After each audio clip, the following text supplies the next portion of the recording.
आरोप में।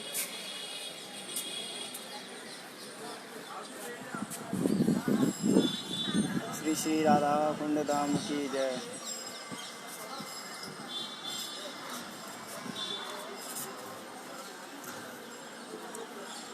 किते से आवे किते को जाए।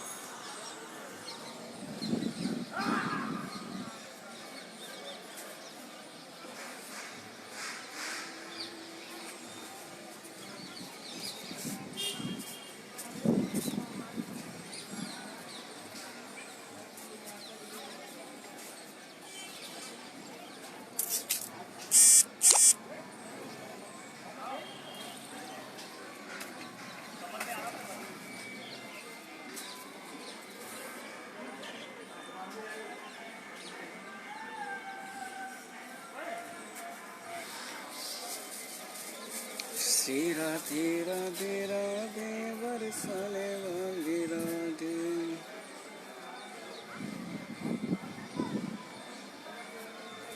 श्री राधे राधे राधे बरसाने वाली राधे। राधे राधे राधे बरसाने वाली राधे। श्री राधे राधे राधे। जय हो चंदवा माता की।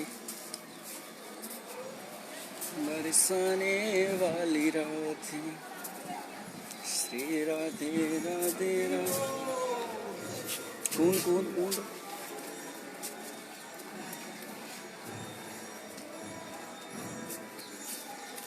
कून के नावों को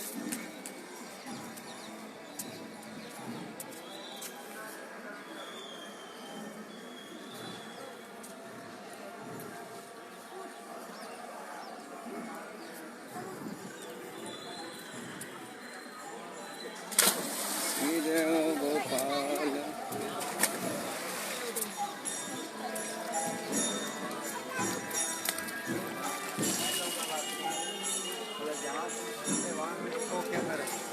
तो क्या हुआ, वो तो चला गया। जय जय जय जय श्री राधे। एक चोर पे मतलब वो है कि एक चोर साधु संग, मतलब साधु संग सर्वशास्त्र का है। लव मात्र साधु संग सर्व सिद्धि हो। एक साधु संग में इतना प्रभाव है कि एक चोर आ रहा था, कहीं साधु संग चल रहा था, तो चोर ने सुना कि कृष्ण ने, साधु बोल रहे थे कृष्ण की बड़ी शोभा है, उनके कानों में अपूर्व मोती के कुंडल हैं सोने के, और उनके सर पे मुकुट है जो अलंकारों से सुशोभित है, मतलब अमूल, और इतने सुंदर लग रहे हैं वो गोप कुमार। बोला कृष्ण बलराम, और उनका वास कहाँ है? बोला वहाँ कहाँ रहते हैं? बोला वहाँ रहते हैं जहाँ तुलसी का बागान होते हैं, जहाँ तुलसी का बगीचा होते हैं वहाँ भगवान रहते हैं, जहाँ जहाँ तुलसी होते हैं। अब उसने इस बात को सुना और जाते ही क्या किया? बोला अब सब चोरी छोड़ देना है, डायरेक्ट कृष्ण को ही पकड़ना है। बोला कृष्ण तो वहीं आते हैं जहाँ चोरी हो, जहाँ तुलसी हो, तो ये तो मेरे घर पे ही काफ़ी है। बोला तुलसी का बागान तो मेरे घर पे ही हो रहा है। तो चोर ने चोरी छोड़ के और अपने घर पे ही बैठ गया आसन लगा के। बोला कृष्ण आएंगे, पूरा रात बैठा रहा और कृष्ण का ध्यान करता रहा। बोला हाँ भाई कृष्ण आएंगे, और उसके बड़ा एक छुरा भी था, उसके ऊपर चाकू था। बोला कृष्ण आएंगे तो उसको मारे, उनके गले पे रख के उनसे सारा गहना मैं ले लूँगा, तो सारा गहना मैं उससे ले लूँगा, ऐसा बोल रहा है। तो क्या हुआ, सोच रहा है पूरा रात भगवान के बारे में सोच रहा है। तो भगवान के बारे में कोई दिल से और जान से और सच से कौन सोचते हैं, तो भगवान के वैकुंठ में रह सकते हैं, ना गोलोक वृंदावन में रह सकते हैं। चाहे वो चोर हो, चाहे कोई पापी अपराधी, ये उनका विचार नहीं होता है। विचार होता है कि कौन कितना भगवान का ध्यान कर रहा है। उनका ऐसा प्रेम लग गया कि भगवान अभी आने वाले हैं। बोला भगवान अभी आ गए, बोला भगवान अभी यहाँ है। उसका मतलब पूरा विश्वास के साथ वो बैठा था कि भगवान यहाँ आएंगे, क्योंकि ये साधुओं ने बोल दिया, और साधुओं की बात तो कभी मिथ्या नहीं होती है, कभी झूठी नहीं होती है। इसलिए वो परम विश्वास के साथ बैठा हुआ है। और कृष्ण कृष्ण इधर से आ रहे हैं, कृष्ण उधर से आ रहे हैं, इधर से आ रहे हैं, इधर से आ रहे हैं, ऐसा मन में लग रहा है। तो कृष्ण अपने गोलोक वृंदावन को छोड़ के उसके पास आ गए। बोला भाई क्या बात है भाई, अरे सावधान। उसने अपना चाकू ले लिया, बोला कृष्ण सावधान। बोला क्या? बोला ये सारा जो गहना है ये सब दे निकाल। उसने बोला ये गहना? बोला ये तो गहना मेरे पे पहनना ही नहीं आता है। तो फिर पहना कैसे? बोला मेरी मैया यशोदा पहनाती है और वो ही निकालती है। अगर तुम्हें चाहिए ये गहना तो निकाल लो तुम। तो उसके मन में आया यार मैं कहाँ से लूँ यार, कैसे लूँ है। तो उसने बोला कि कृष्ण की इतनी अद्भुत शोभा है, इतनी अद्भुत शोभा है कि कृष्ण को उनको छीने से ही, उनका एक मतलब हार लेने से या कुंडल लेने से उनकी शोभा घट जाएगी। यार इतने सुंदर लग रहे हैं, संसार में मैं आज तक ऐसा अद्भुत नज़ारा, इतना सुंदर बालक कभी नहीं देखा। और ये तो बड़ा भोला बच्चा है, मैं इससे क्या ले सकता हूँ, ऐसा ऐसा बोल रहे हैं। उसने बोला फिर भी नहीं, मेरा काम है, मैं अपने धर्म से विरुद्ध नहीं हूँगा, मेरा काम है चोरी करना। बोला है सावधान। बोला ठीक है, तुम नहीं दोगे तो मैं ले लूँगा। तो चाकू से जैसे ही उन्होंने क्या उनका शरीर को टच किया तो वो मूर्छित होके गिर गए। भगवान को कौन टच करता है, मूर्छित नहीं होगा। भगवान की अपूर्व शोभा, और उनको टच करते ही वो मतलब एकदम मूर्छित हो गया, मतलब एकदम प्रेम में गदगद हो गया। थोड़ी देर बाद फिर उठा, तो फिर उठा जाओ, उसने देखा कृष्ण सामने है। बोला क्या करना? बोला नहीं। और उसके अंदर से जो खराब विकार थे, जो चोरी चकोरी के विकार, वो सब खत्म। कृष्ण को जो एक बार दर्शन या स्पर्श करता है उसके सारे विकार खत्म और प्रेम उत्पन्न होने लगा। बोला और नहीं लेगा? बोला नहीं और नहीं चाहिए प्रभु, मैं तो इस छोटे से धन के लिए बस आपको ये। बोला प्रभु मुझे और कुछ नहीं चाहिए, आपके चरणों की भक्ति चाहिए। तो सोचो कि छोटे से साधु संग से वो इतना जल्दी भगवान को मिल गया और अपना प्रेम में इतने संलग्न हो गया कि बस वो भजन में लग गया भगवान का। तो ये बोलते हैं कि साधु संग सर्वशास्त्र के। लेकिन साधु भूमिखोर नहीं होना चाहिए, साधु होना चाहिए साधु, जो कृष्ण कथा के बिना तुम्हें संसारी कथा ना बोलता हो। जैसे कुछ लोग जाते हैं गुरु जी के पास, बोलते हैं गुरु जी मेरा घर कैसे चलेगा। तो गुरु जी फिर कोई मंत्र बताते हैं कि बोला ओम क्रीं करो, ड्रिंक करो, ये मंत्र करो, वो मंत्र करो। तो ये गुरु नहीं है, उन गुरुओं को त्याग देना चाहिए। ऐसे गुरु वो हैं जो कृष्ण भक्ति के लिए सिखाते हैं, कृष्ण भक्ति सिखाते हैं। बोला कृष्ण भक्ति करो, कृष्ण भक्ति सार है और बाकी सब बेकार है। गुरु जी के पास आते हैं, बहुत से बोलते हैं कि गुरु जी हमारे पास बच्चा नहीं है, मेरे सामने की बात है हमारे को। तो गुरु जी हमारे बोलते हैं, बोला अच्छा है बच्चा नहीं है तो कम से कम तुम अकेले हो, भगवान का भजन तो करोगे, बीवी बच्चे बच्चा और आ जाएगा तो जंजार हो जाएगा, बढ़िया है। बोला नहीं आशीर्वाद। बोलो मैं ऐसा आशीर्वाद नहीं दूंगा। तो ये है असली परम वैष्णव। और पैसे के लिए कोई बोल रहा है हाँ ठीक है आशीर्वाद दे दिया, पैसे के लिए दूसरे नहीं दे सकते हैं। बोला पैसे के लिए आशीर्वाद दिया, बोला हाँ बच्चा हो जाएगा। लेकिन गुरुजी बोलते हैं कि भजन करो, क्या है अकेले में भजन करो, ज़्यादा अच्छा है, और जो है उतने में आनंद में रहो। जैसे वो अजामिल वाला कथा आता है, संत ने मना किया था, बोला भाई तुम्हारी संतान नहीं है, फिर संतान क्यों लेते हो। बोला नहीं मुझे चाहिए। बोला रहने दे, दुख आएगा। नहीं माना तो बाद में उसका वो क्या कहते हैं उससे, कौन आए थे, गोकर्ण तो उसका, हाँ वो आत्मादेव जी महाराज, आत्मादेव जी का कथा है ये। आत्मादेव जी बाद में फिर धुंधकारी आया था, तो धुंधकारी आया था, हाँ गोकर्ण धुंधकारी। तो उनका एक बच्चा जो था उन्होंने तो उसका उद्धार किया। तो इसलिए बेहतर है कि संत लोगों के पास जाएं तो उनसे बीवी बच्चा नौकर चाकर भी घोड़े ये सब ना पूछें, उनसे पूछें कि प्रभु आप सुनाओ कि हमारा हित कैसे हो, तब जाके वो आप लोगों को सही रास्ता दिखाएंगे। नहीं तो वैष्णव तो वैसे ही बचते हैं। बोला इन लोगों से बचना चाहिए, इन लोगों से कैसे बचना चाहिए। तो वैष्णव आज हमारा जो है सब वैष्णवों के ऊपर ही चल रहा है। और हमारे सदगुरु तो मतलब ऐसे वैष्णव हैं, आप बोल रहे होंगे कि अपने गुरु जी के बारे में क्यों बोल रहा है। मैं इसलिए बोल रहा हूँ कि तुम एक बार आके देख लो, तुमको मालूम पड़ जाएगा कि क्या है वो। अगर कृष्ण कथा के बिना अगर वो दूसरी कथा तुम्हारे 1 महीने के अंदर भी तुम्हारे कान में पड़ जाए तो मुझे बता देना। और ये आज से नहीं है, गुरु जी यहाँ 70 साल से हैं, 70 साल से। पहले नवद्वीप में थे, 102 का उम्र है उनका। आज भी हम लोगों से आगे भागते हैं। हम लोग खड़े होते हैं तो हमारे पैर न दुखने लगते हैं, खड़ा नहीं हो जाता। और गुरुजी 102 की उम्र में उठ के ऐसे भागते हैं, मतलब तो ये हैं मतलब राधा कुंड की शोभा ही मतलब ये संत हैं। जैसे सारे ब्रज का मुकुटमणि श्री धाम राधा कुंड है, और राधा कुंड के मुकुटमणि हमारे सदगुरु भगवान जैसे परम संत परमहंस हैं।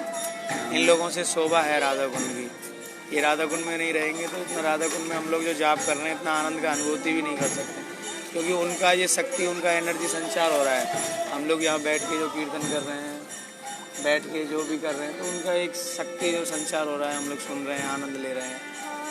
क्योंकि वैष्णव का तो एक दर्शन मात्र से क्या बोला, शुद्ध भक्त का अगर चरण धूली, उनका चरण धूली उड़ के भी अगर मस्तक पे लग जाए तो बस इन कितने जन्मों का पाप को नष्ट कर देते हैं। ऐसा वैष्णव है। और वैष्णव अपराध बोलते हैं ना, वैष्णव अपराध कभी नहीं हो सकते हैं। जैसे हमारे गुरुजी के पास अगर कोई बंदा आता है तो वैष्णव अपराध कभी नहीं हो सकते। मालूम है क्यों? क्योंकि वो अपराध लेते ही नहीं है। बोलते हैं ना कि वैष्णव अपराध बहुत भयंकर है, लेकिन गुरुजी के पास तुम अगर आके गुरुजी को गाली भी दोगे, मैं नहीं बोलता हूँ, लेकिन मैं देखा यहाँ पे हमारे गुरुजी को पकड़ लिया जाता। हम तो ब्रजवासी हैं, यहाँ के बोलते हैं, यहाँ के ब्रजवासी लोग क्या बोलते थे, बोला ब्रजवासी लड़कों को परेशान करते हो और तुम इनको अध्याय बना के रखा है, बाबा जी बना रहे हो, और इन पे ब्रजवासी लड़का है, ये तो बहुत महान लड़के हैं आप तो गुरुजी बोलते कि ठीक है ये तो महान है, मैं इनको दंडवत भी करता हूँ, इसलिए तो मैं अपना संग इनको अपना इनका संग मैं ले रहा हूँ अपने साथ में। तो यहाँ के ब्राह्मण लोग डंडा ले लेके गुरुजी के पास आ जाते। देखो महाराज, एक बार का नहीं, कई बार का बात है। यहाँ के ब्रजवासी लोग डंडा ले लेके बोला, बाबा जी तुमने क्या कर रखा है, यहाँ पे हरिनाम चला रखा है, और ये देखो क्या बोलना विदेश में प्रचार, अपने ब्रज में ही देखो ना। तो यहाँ पे ऐसा था, बोले हम लोग पत्तल उठाते थे तो बोलते तुम लोग ब्रजवासी हो और इन बाबा जियों की पत्तल क्यों उठाते हो, मतलब। लेकिन हमको बड़ा ही आनंद आता था। तो गुरुजी ने ये सब चीज़ हमको धन दिया, लेकिन हम लोगों के अंदर अभी ये प्रेम नहीं आ पाया है। आप लोग आशीर्वाद करो कि ये सब प्रेम आए। लेकिन गुरुजी का संग जरूर कर रहे हैं, लेकिन फिर भी थोड़ा बहुत ऐसे लोग गुरुजी ने सुधार दिए जो सिगरेट बीड़ी नशा में ऐसे रहते थे। गुरुजी ने खाली एक बार उनसे बोला उनसे, और वो तुरंत मतलब इसमें से एक पापी मैं हूँ, मुझे देख सकता हूँ। और मैं अधगैर सिगरेट पीता था, सब स्मोकिंग भी करता था, और सब खाना पीना जो भी है मैं खुद करता था। तो अब सोचो कि मुझ जैसा अधम सुधर सकते हैं तो क्या बोलना आप लोगों के बारे में। और भारत भूमि ते जन्म सार्थक करी परोपकार, मतलब जिसका भारत में जन्म हो गया उसका बनता है कि वो गुरु हो जाए। बाहर के लोगों के लिए गुरु नहीं बताया। आजकल बाहर के लोग गुरु बन के बैठे हैं, बाहर के गुरु नहीं बन सकते। बोला भारत भूमि ते जन्म जा, जिसका भारत भूमि में जन्म हुआ है वही गुरु बन सकते हैं। और पहले वो अपना जीवन को सार करें और फिर लोगों का उद्धार करें। तो जय जय श्री राधे। आज बहुत हो गया, और राधा कृपा कटाक्ष के साथ हम लोग तेज करेंगे, क्योंकि हमारा अधिक मास चल रहा है। हम लोग रोज कृपा कटाक्ष करते हैं। जय जय श्री राधे, जय जय श्री राधे, श्री राधे। मुनिंद्र वृंद वंदिते त्रलोक शोक हारिणी, प्रसन्न भक्त पंकजे निकुंज भुविलासिनी, ब्रजेंद्र भानुनंदनी ब्रजेंद्र सोनु संगते, कदा करिष्यसि मम कृपा कटाक्ष भाजनम्। अशोक वृक्ष वल्लरी वितान मंडपस्थिते, धवाल जाल वल्लभा प्रवारुणान्द्रि कोमले, वरावय सुरत्करे प्रभूत संपदालय, कदा करिष्यसि मम कृपा कटाक्ष भाजनम्। अनंग रंग मंगल प्रसंग भंगुराब्रवम, सुविभ्रमैः संभ्रमैः द्रगन्तवाण पातनैः, निरन्तरं वशीकृतः प्रतीत नंद नंदने, कदा करिष्यसि मम कृपा कटाक्ष भाजनम्। तडित सुवर्ण चंपक प्रदीप्त गौर विग्रहे, मुखौ प्रभा पराशकोटि शारदेन्दु मंडले, विचित्र चित्र संचर चकोर सावलोचने, कदा करिष्यसि मम कृपा कटाक्ष भाजनम्।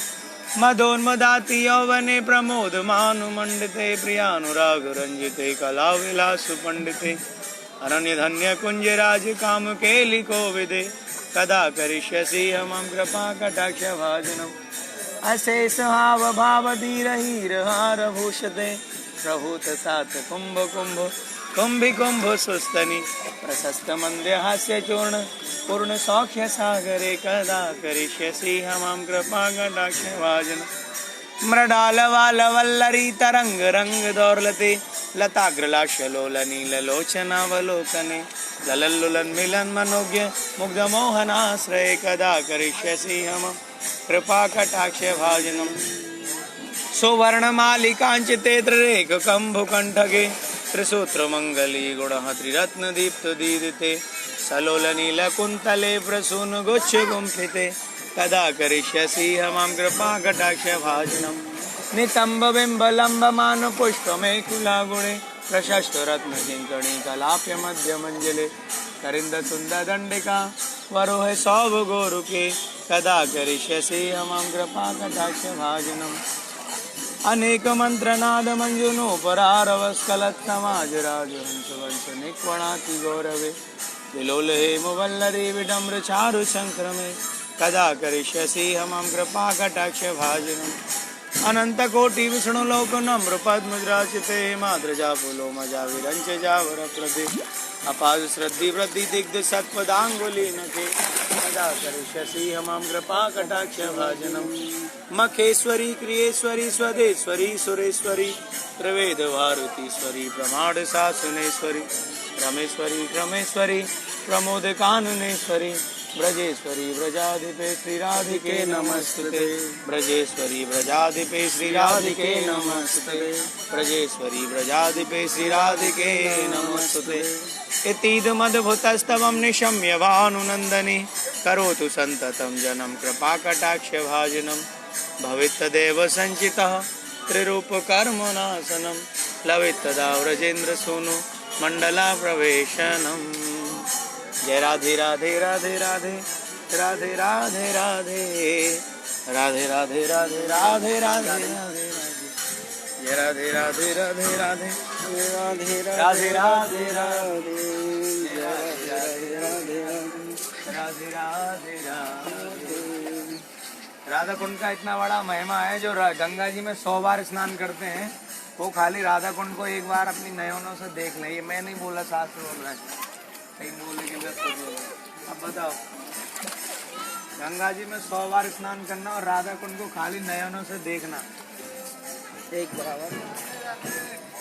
तो ऐसा राधा कुंड का महिमा। और राधा कुंड में जिसने स्नान किया उसके बारे में क्या बोलना है। इसलिए राधा कुंड में जब भी आए स्नान करें, किसी का ना सुने। बहुत से लोग बोलते हैं नहीं राधा कुंड में नहीं जाना चाहिए, स्नान नहीं करना चाहिए। नहीं, उनको गुंडों का सुनना ही नहीं है। श्रीधाम राधा कुंड आइए और स्नान करिए। स्नान करते हैं तो कृष्ण भगवान राधा के समान प्रेम दान